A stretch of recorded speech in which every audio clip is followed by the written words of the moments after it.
Hello, everybody out there in Rumble X and YouTube land. Welcome back to Diego Knows. I, of course, am Diego. And today we're going to talk some more about It Just Like Crap. Season 3, 3 seasons. Episode 4, Apples to Apples. Now, before I begin, sometimes I forget to do this, but I just want to get out of the way.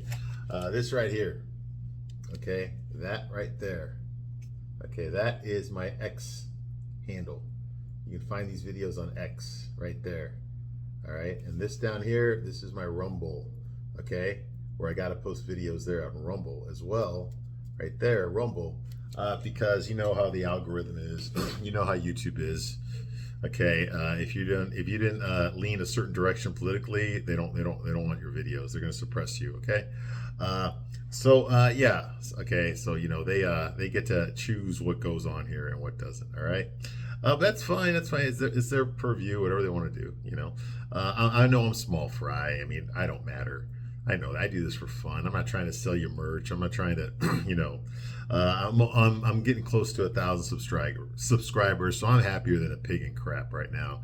I'm like, wow, that's a lot. And you know, for something I just decided to do in my spare time, you know, just for fun. You know, and the truth is, I don't even really like girl movies and stuff. I don't even like girl shows. I don't watch like the Marvelous Mrs. Maisel. I don't watch that crap. Okay, I don't watch Bridgerton. Okay, I don't watch that stuff that women watch. What is it? What was it? The Sweet Little Liars or anything? I don't watch that crap. I do not watch that stuff. I've never read Wuthering Heights. I've never read Pride and Prejudice, okay? I've never read that crap. Little Women. I've never read those books, okay? And I have no interest in it. Okay, I don't care about that stuff. I really don't. Okay, I read Avengers Infinity War back in the 90s. That's what I read, okay? Way before they turned that into a movie. Okay, so you know, I've just got my own taste in things, you know, and I like guy stuff. I really do. I love guy movies, man. I need to do another video, like a Stallone movie, man, because I reviewed. If you look on here, you'll see I reviewed like Rocky 4. Stallone decided to remake Rocky 4. Yeah, he decided to remake his own movie that he directed. He wanted to redirect it again. Okay, he came out with an alternate version of Rocky 4, the director's cut. Well, he was the director in the first one, so what the hell? You know, where basically he cut out, like his wife at the time was in the movie, he cut her out of it for most of it, you know, gave all of her lines to Drago, things like that, you know. And I reviewed it, okay, and I loved reviewing it because that's the kind of stuff I like to do. I could review like Commando, or I'll review Die Hard. Okay, the old stuff because I'm from that generation, but you know, but I like the not so much now, but like if you give me a good action movie or a good military movie, man, I'm all over it, man. Flags of Our Fathers, Band of Brothers, I watched all that stuff, you know, Pacific. Like I'm a Marine, you know, I like watching military movies and stuff, and a Full Metal Jacket, you know, things like that. That's what I'm into, okay, and I can talk a lot about that. But here's the thing, whenever you see a review of that, you know, you're either going to see some guy who's like reviewing a movie based on it being a movie, just a movie. He reviews lots of different movies from lots of different genres, okay? You don't really see women reviewing action movies, okay? But he just treats it as another movie, okay? Every once in a while, like if you're watching like a military movie, you'll have like a guy who was actually in the military talking about it, telling you what's realistic and what's not, you know, stuff like that. You know, and you'll get that. But what I didn't see is I didn't see like a straight guy talking about chick shows or chick flicks. I never saw a straight guy talking about it. I mean, yes, I've seen straight guys talking about it, but they talked about it. They would talk about any movie. Okay, who's the director? What's the structure about? Okay, was he acting good? How was the score? You know, things like that. Okay, which is fine. I mean, I talk about that stuff too. But is it realistic? Is it believable? Okay, from a guy's point of view, is this plausible? Is this realistic? Or is this just a load of crap? Okay, the key word here is verisimilitude. Okay, if you can make a story realistic enough where people can relate to it, then you can sell them on the fantastical elements of the story. Okay, you can, but you got to get it grounded first. You got to establish the foundation first. Okay, the foundation's got to be solid, and then you can build on top of that. Stephen King, who I can't stand, although he is my favorite author in the world, okay, is really good at this. When he writes a story, he gives you he makes it realistic at first. The first, like, you know, 10-15% of his stories are realistic. Okay, there's no supernatural elements at all because he's got to build the universe for you. He's got to build the setting for you first. And then after that, then he slowly starts creeping in the supernatural stuff, the horror stuff, The metaphysical stuff starts slipping in there. You already believe in the world. You're already invested in the world. You're already like there. Now all of a sudden these weird little things start happening that don't normally happen, and then he builds upon that. So by the climax of the movie, you've got like, some supernatural gunslinger fighting like a demon from hell and stuff like that. Something that's completely unbelievable, but it starts off very believable. Okay? But you got to lay the foundation first. You got to lay the foundation, okay? There's nothing wrong with these different genres. There's nothing wrong with the chick flick genre, but you got to like establish the plausibility first, the verisimilitude, the believability of the whole situation before you actually start producing your story, okay? And the show doesn't do that very well. Okay, Sex in the City, I think it had the premise was, here's a bunch of young, or not young, but middle-aged women. They're in their 30s and 40s, who are trying to find love, trying to find a guy to settle down with and all that kind of stuff, while maintaining their careers, and their Ivy League degrees and their, and their money and their, their success and all that kind of stuff. Okay, so it was their journey of trying to find the right guy. Okay.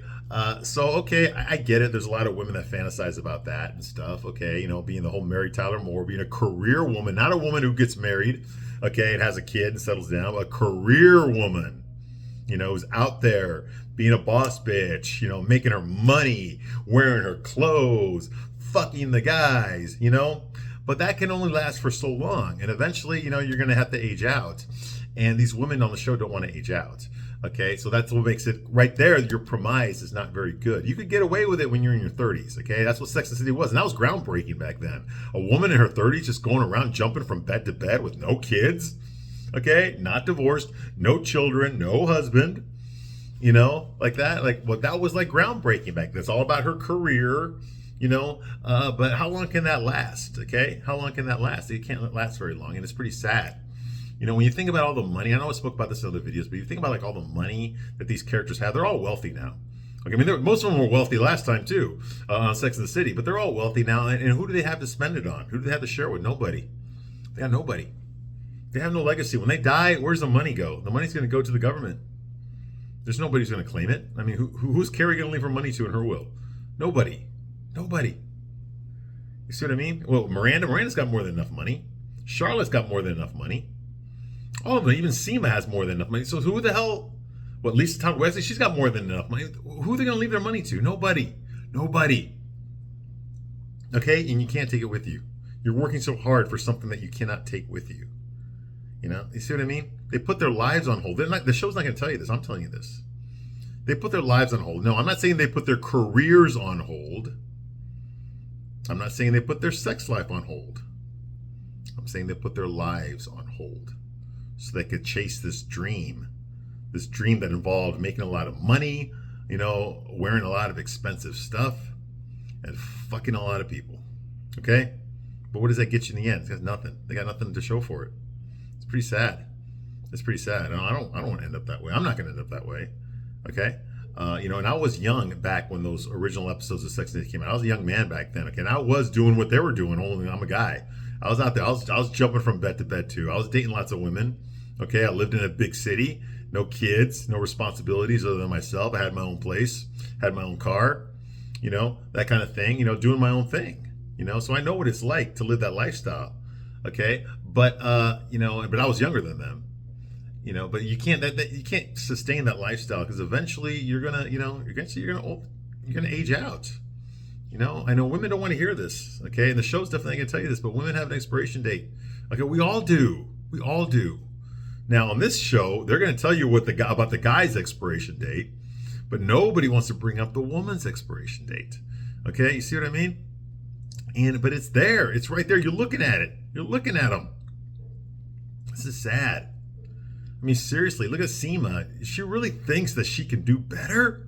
She can do better than a Hollywood big-budget movie director? She honestly thinks she can do better than that? Are you out of your mind? Do you ladies believe that? Do you believe that someone like Seema, a pig like Seema, can do better than that? I already don't believe that she would ever a guy like that would ever get with her. But for the sake of argument, let's say he really is. Let's say he's desperate.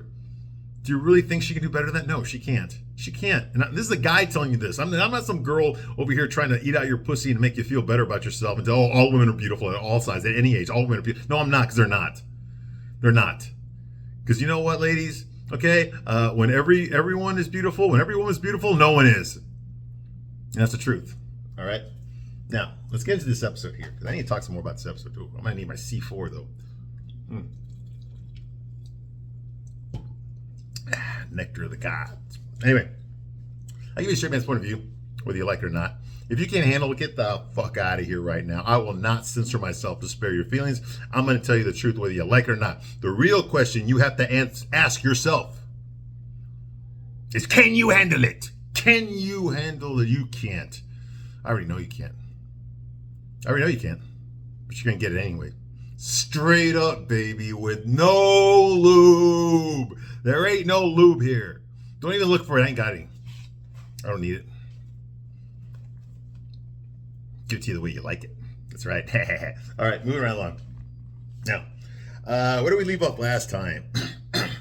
Okay. Oh, yes. We had this a slight conversation here about Herbert Wexley. Okay. The closeted homosexual, bald black man, a dopey dad bod black man.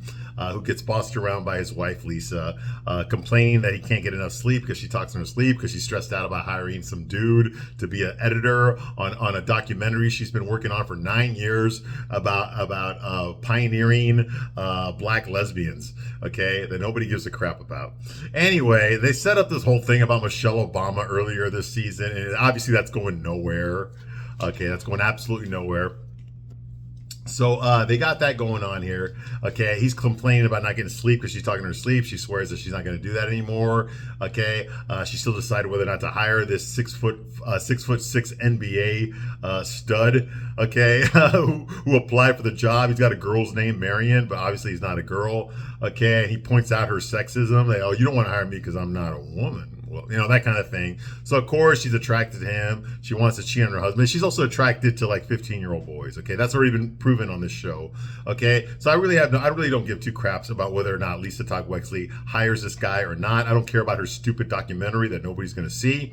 Okay, that she spent 9 years on. Obviously, she's a piece of crap documentarian. She's a piece of crap wife. She's a piece of crap mother. She's a piece of crap woman. So I don't really care.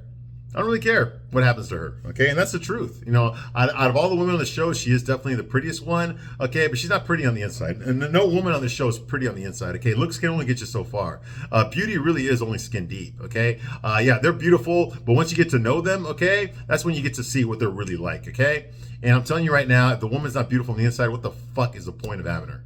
What's the point of having a trophy wife if she's over here fucking other guys behind your back? What's the point of showing off a woman like that? You see what I mean?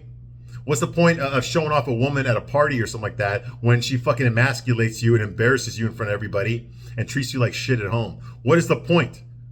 Okay? The only reason you're with this woman is because you're lonely. You don't want to be lonely.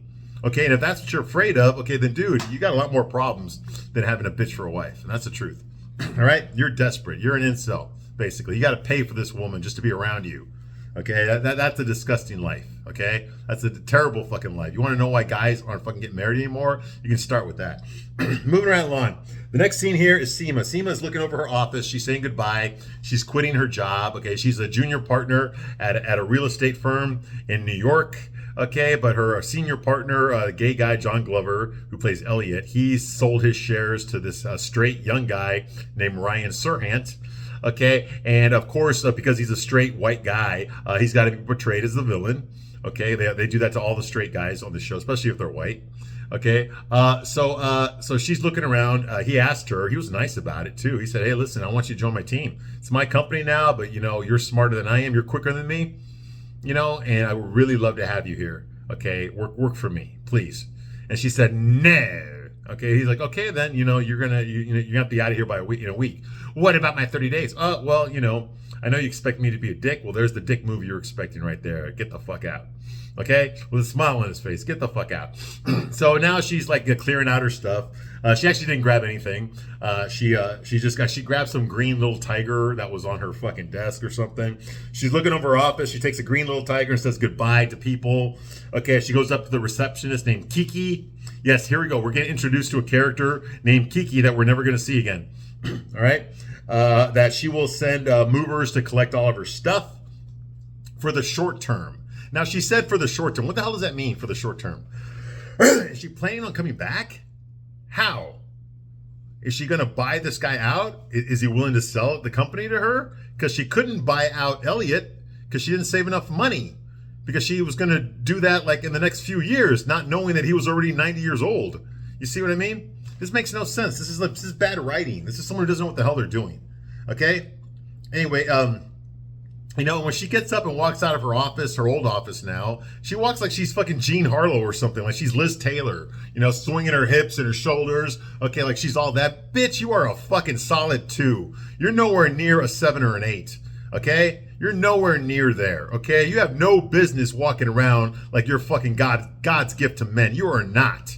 You are nowhere fucking near, okay? You stuff your fucking face with Arby's and KFC. You smoke like a fucking chimney and you're drunk every fucking night, okay? You're a fucking pig.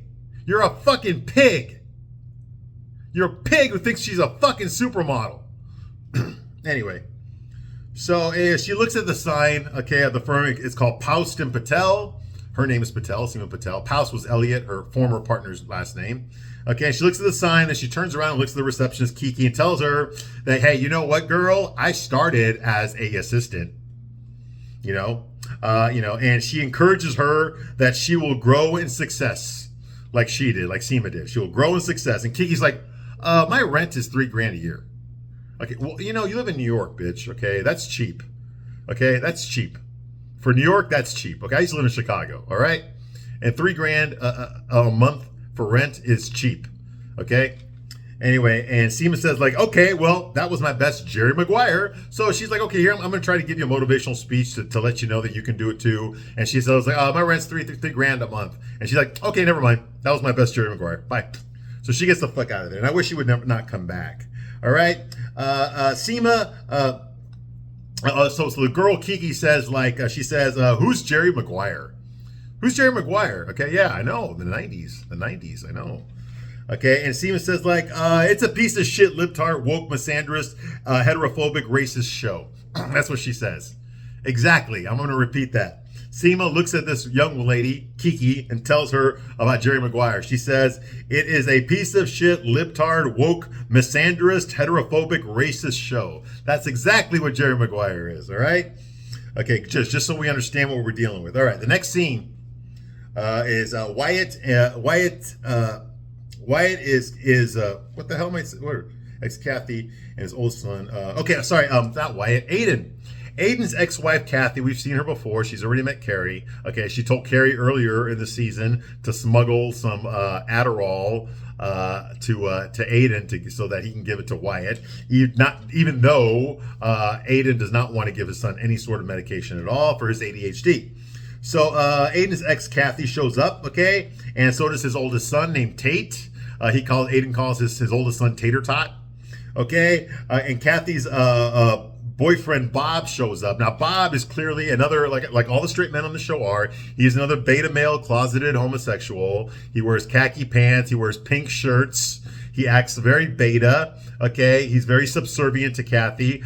Kathy snaps her fingers and he's right there, like a dog, huffing and puffing and panting. And when she sends him to go do an errand, he's like, okay. And he runs like this. Okay, I am not making that up. Okay, he is the perfect example of what all the straight men are every straight man on the show is a closeted homosexual, just so you know. Okay, that's the only kind of men that Michael Patrick Queen and Samantha Irby know how to write. Okay, are closeted homosexuals. Okay, they even put me in the fucking show. I'm a closeted homosexual on the show, only I'm like fucking 18 and a fucking ballet dancer. Okay, yes, they fucking try to put me in this fucking piece of shit. All right. So anyway, yeah, he's a closeted homosexual, of course, and he shows up. His name's Bob, and he serves no purpose at all. Okay, but we got to meet him finally. And Aiden hugs his son Tater Tot and says, "Hey, you remember Carrie?" And Tate says, like, he looks at Carrie, goes like, "No, I don't, Dad. I don't." Well, that's because you were a fucking infant when you met her. Okay, that was the 5th or 6th season of Sex and the City. Or no, it might have been the 4th. Who knows? Okay, all I know is that Carrie had a date with Berger, and she walked away from him and went around the corner. And there was Aiden with a baby strapped to his front, okay, because they had already broken up. And he said that his new wife Kathy, who we did not meet back then, was in some store, so he was outside with a baby strapped to his chest. Now, in real life, that baby was played by Sarah Jessica Parker's real life child, baby, because she had a baby between seasons, okay? It's Matthew Broderick's kid, okay? But Aiden said like, oh, that's not my baby. I rented this baby or something like that, you know? Making a little joke about it. But yeah, that's his son. That's when we saw Tate. That was the last time we saw Tate, was when he was a few months old, strapped to Aiden's chest, okay? And now he's fucking 21. All right. Now that doesn't make much sense, because I think that episode came out in 2022. Who knows? Maybe it is. That episode probably came out like in 2022, 2002 or 2003, somewhere around that time. Okay, which would make Tate like 23 or 22. It doesn't fucking matter. It doesn't matter. The point is, he's a grown man now. All right. So, of course, he doesn't remember Carrie. He was a baby the last time he saw her, okay? You know, Aiden makes a bunch of dad jokes, you know, which is really bad. I hope I never get that bad. I hope I never get to the point where I'm fucking making dad jokes. Of course, Kathy orders Bob around, her boyfriend Bob. She tells him to do this, do that, and stuff, you know. And of course, he does, like the fucking sick little bitch that he is. He does what the woman tells him to do. Every straight guy on the show does exactly whatever third wave feminist is standing right next to him, okay? They always do what they're told to do by the women on the show. Okay, so that's going on here. Okay, he jumps up at attention and does what she tells him to do. Okay, blah blah blah. He's got a pink shirt. That should tell you everything you need to know about Bob. Khakis, and he walks like a fucking bitch. He walks like Seema, and he runs like Seema too. All right. Miranda calls Carrie on her cell phone to gripe about the cunt meme. Miranda did a broadcast for the BBC where she's holding the microphone and she was talking about some woke shit at the UN, and she said cunt, you know, what she said, wild cunt, for some stupid reason. They never explained why she said it. Okay, but now it's a meme. It's on TikTok. Even her son Brady sent her the meme on her cell phone. So everybody recognizes Miranda now. Everybody's watched that meme of her saying wild cunt, wild cunt, wild cunt over and over again. Okay, with heart emojis flashing here and there. Okay, so now she's embarrassed by it. All right, not embarrassed that she blew up her fucking marriage and cheated on her husband. Okay, and dates ugly women. No, that doesn't embarrass her. What embarrasses her is that she said wild cunt. Okay, and now it's a meme that everybody can see. All right, and she's afraid that this meme is going to ruin her chances with a butt ugly British version of herself named Joy. Okay, because Joy called and canceled the date that they had. Yes, Joy's another ugly lesbian with pale skin. Only the difference between Miranda and Joy, they're both ugly, they're both white, they both have red hair. The only difference is that Joy is British and her hair is longer. That's the only difference. Otherwise, Miranda's dating herself. Joy is also another woke tard, okay, who works for some woke company in the BBC, all right? So anyway, so Carrie says that she has no furniture. Okay, but Miranda was planning on. Carrie says like, "Oh, so you invited her to come over to my house? That's your house sitting?" You know, and Miranda's like, "Well, is that a problem?" And she's like, "No, it's just I haven't bought any furniture. I bought the house 2 years ago, and I have not bought any furniture for the house. Maybe my house is not the best place to bring a girl over. You know." But Miranda says like, "Oh, well, I was planning on just laying in bed with her, so we don't need furniture for that. We got a bed." Yeah, like that, all right? And Carrie says to just invite them for drinks after dinner, and don't worry about the meme, okay? Because, obviously, Miranda's embarrassed by it. Okay, the next scene, Tate. Tate, like I said, Aiden's oldest son. He opens up his birthday presents, and Bob is there. While Tate's opening up his birthday present in the family room in Virginia, out in the country where they are, Carrie and Bob are sitting next to each other. Bob is clearly an alcoholic. He can't stop fucking drinking. He's drinking all the fucking time, and he's trying to make small talk with Carrie because they're both outsiders when it comes to this family. Okay? They're outsiders. They're just out there because they're not really in on the family. All right? So he strikes up a conversation with her, with Carrie while he's drinking. Bob does. Okay, that's going on. And he has a private conversation with Carrie while he's getting drunk. And he tells Carrie that it was hard for him to be accepted because the family unit is so tight. Kathy, Aiden, and their 3 children are a very tight-knit group, and they don't really accept outsiders into that circle. Okay? He says after 4 years, though, it feels normal. It feels normal that he's not accepted by his girlfriend's family, by his girlfriend's kid and her ex-husband, okay? After only 4 years, he can finally deal with it now, all right? And he says, like, every once in a while, there's a bump, all right? Every now and then, Bob is not allowed to have an opinion about anything. Okay, so he's not allowed to say anything about the way that they're raising his girlfriend's kids or what's going on there. He cannot voice his opinion on anything at all. Okay, but he's just like, he's just drinking his drink like, yeah. But it's okay. They don't let me do anything here. It's okay. You know why? Because, I got a pink shirt, and I'm a queer. And so, it's fine. It's fine. Let them do their stuff. I'm just going to sit right back here by myself and not get involved and get shit-faced drunk. And I'm going to talk to you, Carrie. That kind of thing, right? So he also tells Carrie that he agrees with Kathy on the whole Adderall situation. And Carrie's like, what Adderall situation? What the hell does that mean? Okay, see, before Carrie went to Virginia, okay, she got a phone call from Kathy, Aiden's ex-wife, and asked her, can you please smuggle some fucking Adderall to Virginia? Okay, so because my son needs it, he's got ADHD, and we can't get any. There's a nationwide shortage. So of course, she talks to Carrie talks to her drug dealing friend Charlotte, who gets it from the soccer moms, all the rich moms that she's friends with, and she gives her the Adderall. Well, of course, once Carrie arrives in Virginia, she gives Aiden the Adderall, and Aiden's look on his face was like, but he didn't say anything. Well, now we know. Okay, Aiden does not want his son Wyatt to take Adderall. He doesn't want his son to become addicted to pills. Okay?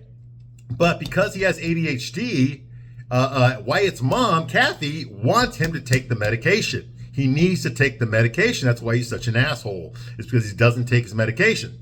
So without telling Carrie that Aiden does not approve, she asked Carrie to bring the Adderall. So now Carrie realizes that Kathy lied to her and tricked her into bringing Adderall. Okay, into Aiden's house. All right, which I can understand her being upset about that. Okay, but he tells her that he agrees with Kathy that Wyatt should be taking Adderall, but Aiden doesn't want it. So now Carrie's all upset. She gets up and goes to talk to Aiden in the kitchen. He's lighting up the birthday candles for his son, and she tells Aiden that she never would have brought the Adderall to him if she had known that he did not approve of it. He's like, your ex-wife told me that he needed it, so I thought I was doing her a favor. I thought I was doing you a favor. I had no idea that you did not approve of it, and if I'd known, I never would have brought it. And he tells her, he's like, yeah, I know, Carrie, I know. And she's just like, oh yeah, but I feel so bad. He's like, Carrie, not right now, okay? It's my son's birthday. We just shut the fuck up. Okay, he didn't say it like that, but that's what he meant. That was his tone. Okay, because Carrie all got to talk about herself. She's got to talk about her own problems. Her own feelings are more important than anything else that's going on. Okay, and that's the truth. That's the truth, right? So he shuts her down. Okay, the next scene is Joy. Joy and her libtard gay friends, British Eurotrash gay friends, arrive at Carrie's house. Okay, Miranda lets them in. Okay, they're drunk. Okay, they're insufferable. They're all full of themselves. None of them have any fucking kids. Of course, they're all gay, so of course they don't have any children or anything like that. Okay, they're just drunk. Okay, and they're making jokes at Miranda's expense. See, they saw the meme. They recognized Miranda from the wild cunt meme. All right, so they're, oh my God, you're the wild cunt woman. Oh, wild cunt, Hey, I myself, I'm more of a tamed cunt. I think that might have been taken out of context. Okay, and this just goes on all night. Okay, everybody's more excited about this stupid ass cunt meme than the real people watching the show are. Okay, yeah. So now Miranda's embarrassed because Joy is here. All right. Now the next scene is Harry. Now Harry, of course, Harry Goldenblatt, married to Charlotte. He's trying to have sex with Charlotte, but he can't get it up. Yes, he's having ED problems like I'm having ED problems, okay? You don't know this, okay, but my girlfriend dumped me because I can't get a hard-on anymore. I haven't been able to get a hard-on since episode 1 of season 3 here, okay, of this show, okay? Because the thought of Rosie O'Donnell, all right, makes my dick deader than Elvis. Okay, so yes, so I'm going through a lot of trauma myself. I know exactly what Harry feels. Okay, he also watched that episode, the first episode of this season, and now he's suffering for it like I am. Okay, so I relate to him. Okay, hey, even a broken clock is right twice a day. Okay, so I understand what he's going through. All right, because I'm going through it myself. All right, so he can't have sex with Charlotte. Okay, he can't get it up. Okay. because he watched the first 3 episodes of this season. That's why.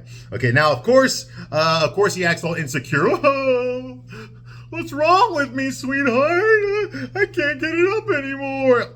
Oh, sweetie, now calm down, relax. I'm going to use my kindergarten voice to give you some positive affirmations, Harry. It happens to everyone. 1 in 5 men suffer from ED. Okay, it's going to be okay. Just take a breath. My pussy does not need to be filled right now. Okay, you relax. You're handsome. Okay, you're sexy. I'm still attracted to you, and all this kind of shit. He's like, oh, really? You think so? Because my dick won't work, sweetheart. Like that, okay? Like the pussy beta male that he is. All right. Well, the reason it won't work is because you're not doing sex the right way. Okay. What you're supposed to be doing is bend over and let fucking Charlotte peg your fucking ass like usual. But since you decided you wanted to do it the gay way and actually have a penis and a vagina sex, okay. Well, of course it's not gonna work. Sex like that never works on this show. You got to do it the right way. Okay. Have fucking Charlotte grab the fucking big Brutus, strap that on, and go to town and to hold on to your back by all the fucking hair you have. But she can hold on to that hair you have on your back, okay? So she won't lose her grip. Okay, that's how you got to do it. Anyway. Okay, so I don't know why they didn't do that. It would have been no problem. And again, so of course we got male insecurity. Okay, all the men on the show, by the way, are all bitches. They're all women. They're all crying. They're all worried about whether or not they're cool, whether or not their dick is beautiful, whether or not they're fun enough, or okay, whether or not they're too old. Am I a square guy? That things like that. All the men on the show are like that. They're all insecure about everything, and it's the women that have to talk to them like they're mommies and tell them that it's going to be okay. You're fine. You're going to be good. Don't worry about it. Things will get better. Okay, it happens to everybody. It's fine. The women are the ones that have to do this on the show. Okay, that goes for every single straight man on the show. And by straight man, I mean all of them are closeted homosexuals. Every single man on the show is either an outspoken, outgoing homosexual or a closeted one. Every single man on the show is. All right, just like Harry. Okay, another limp dick, literally limp dick, soy boy retard. Okay, woke retard as well. Okay, so that's going on here. Harry, of course, is afraid that he's too old, okay, to have sex anymore because he's in his 60s. He's like, knock, knock, who's there? Old age! Like that, okay? And then he talks about his dad, who we met earlier. Harry Yulin played Morris Goldenblatt. By the way, he recently passed away 2 weeks ago. Rest in peace. I think this was the last thing he ever did. Okay, but anyway, his dad is visiting right now. Okay, and he's like, look at my father, I don't want to be old like my dad, And of course, Charlotte has to give Harry positive affirmations. She has to talk him down. She has to tell him how wonderful he is. It's okay. You're going to be fine. It's all right. Here, let me give you a hug. I'll tell you a bedtime story. Don't worry about it. That kind of thing, that all the men need on this show. Okay, she has to give Harry positive affirmations. Okay, and she needs to tell him that he's pretty and stuff like that. There'll be other dances, there'll be other balls, things like that. The stuff that men always get from their wife. And she puts on her little fucking glasses as well, and uses her fucking kindergarten voice to talk to Harry. Harry says, "My dad used to be so viral. I already have his feet. I don't want his dick too." So he just won't let this go. He's just crying about his fucking dick, all right? He's like, mine should still be good. I got a warranty around here somewhere.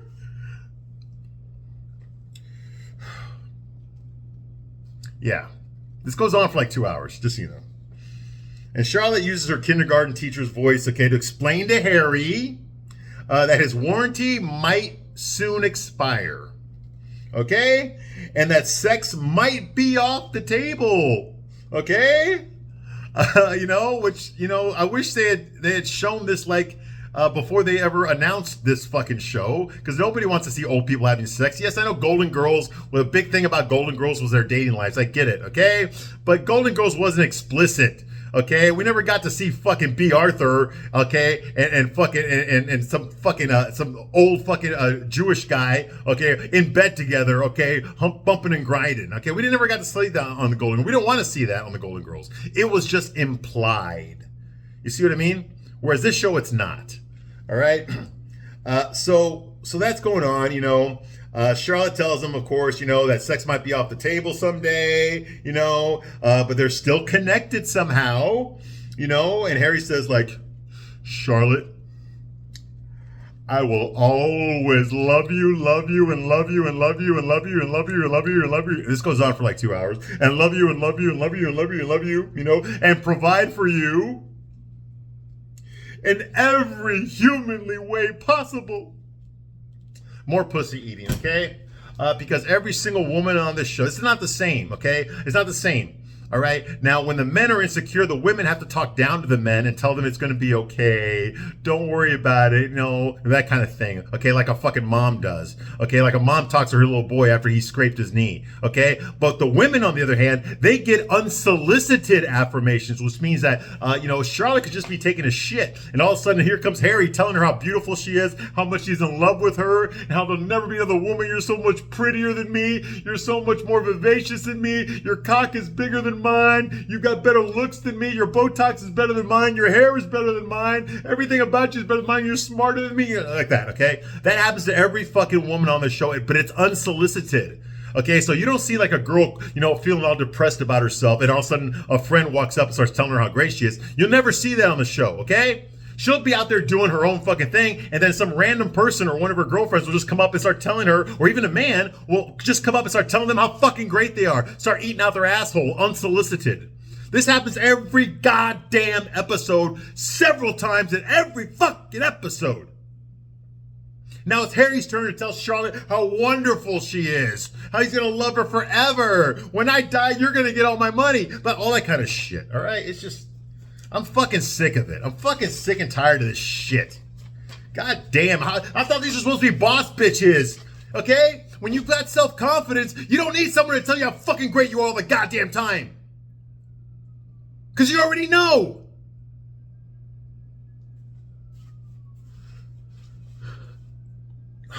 God damn. Someone with self-confidence does not need to be told how fucking great they are every fucking 15 minutes. Anyway, so Rock comes in. I mean, she knocks, okay, but she comes in there, little Joseph Stalin herself, okay, to talk to her parents while her dad, okay, is topless, okay, under the covers, and her mom is wearing a fucking nightgown, okay. She goes in there with an iPad, and she's like, hey, remember when you told me to clean up Pop's iPad? Well, look what I found, okay? He's been watching porn. Okay, so here Harry's afraid that he inherited his dad's limp dick, but his dad's dick apparently works, okay? Because he's been watching porn. Not only that, he's not even in the apartment right now. He went downstairs to go visit Marilyn Scholl, this older Jewish woman that had dinner with them earlier today, okay? I guess he went down there to fuck her, okay? So here, Harry is afraid that his dad is too old to have sex anymore, but his dad is over here jerking off to porn, and is getting laid right now, and his dick still works. Okay, so what does that tell you? And the only reason they did that is because Harris Yulin, okay, passed away recently, like a few weeks ago. 2 weeks ago he died. Yeah, very recently. Okay, and they're not going to make fun of like super old people. They're not going to do that. Okay. He's a very old man. He's eccentric. He was in his late 80s when he died. Okay, so I mean, that would be really hitting below the belt. Yes, he's a straight man in real life. Okay, and they always make fun of the straight men, but in this case, you know, that's like elder abuse. Okay, so that's what shielded him from criticism on this show. He's an old man. That's why he got away with calling fucking Diego, not me, the Diego on the show, calling him Polly. Does Polly want some more brisket? You know, stuff like that, okay?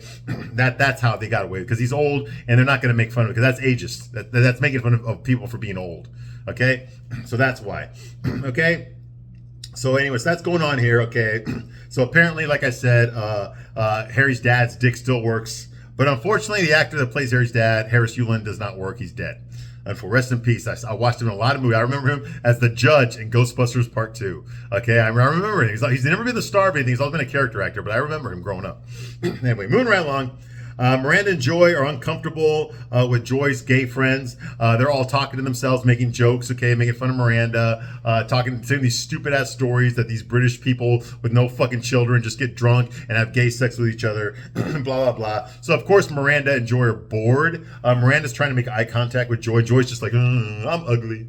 I'm ugly. And Miranda's like, trying to pretend that she like understands what all the jokes are, and then looking at Joy, and because she's ugly and Joy's ugly, everybody's ugly in this scene, so yeah, they're just celebrating their ugliness. All right.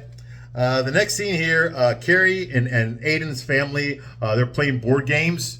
Okay, and that's when the shit hits the fan. But I'll get to that in the next episode. All right. I thank you very much for watching this long, and I'll see you soon. Bye.